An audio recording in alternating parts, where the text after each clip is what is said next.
Hello and welcome to the short Vort on Parshas Lech Lecha. In this week's Parsha, in Perek Yud Daled, Pasuk Yud Beis, we have an anomaly, a pasuk that doesn't look like it's grammatically correct.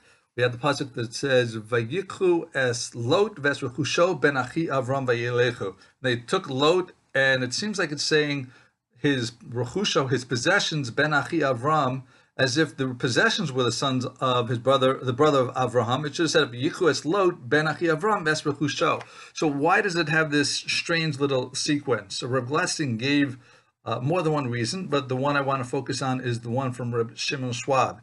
And he asked, when did Lot go bad?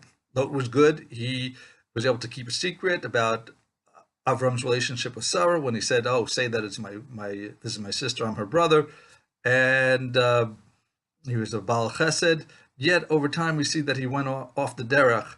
When and why did that happen? So Reb Shimon Schwab says that there's in this pasuk maybe a hint, a remez for what happened, and basically it was the wealth that did him in, load in. When he became wealthier, he started going off the derech, and we see earlier in Perek Yud Gimel pasuk Vav, it says that there was that fight between the shepherds of Avram and the shepherds of Lot, and the pasuk says that he had much possessions and they weren't able to stay together. Basically, as he got richer, then he became more arrogant. They had the different reasons why they thought they had a right to do their misdeeds and graze on property that wasn't yet theirs, that they thought would be Lot's over time because Avram didn't have any descendants as of yet.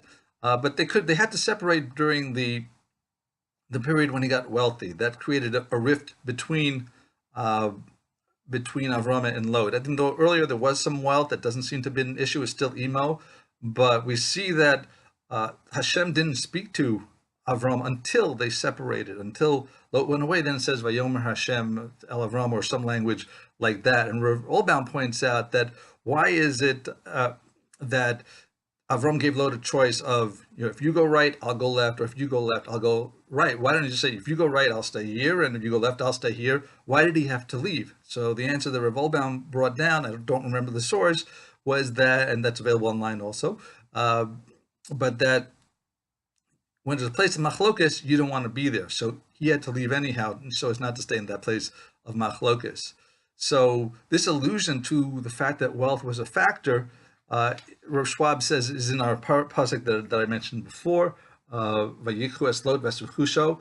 When his wealth, it's okay. When it's okay to have money. Money is a good thing. It's necessary, but you can't identify yourself by your car, your house, that this is you. That's going too far. So this is when it became ves rechusho ben achi Avraham, when Lot was no longer following the way of his uncle Avram or even his father Haran, and he was getting too involved and too identified with his money. That's what drove him off the derech. So that's an interesting remez there, and it's a reminder for us to, yes, it's okay to have money, earn money, it's needed, but we got to be our own selves, and we can't be identifying ourselves by what type of car, what type of job, what type of home we have. So thank you for listening. Have a wonderful weekend, wonderful Shabbos.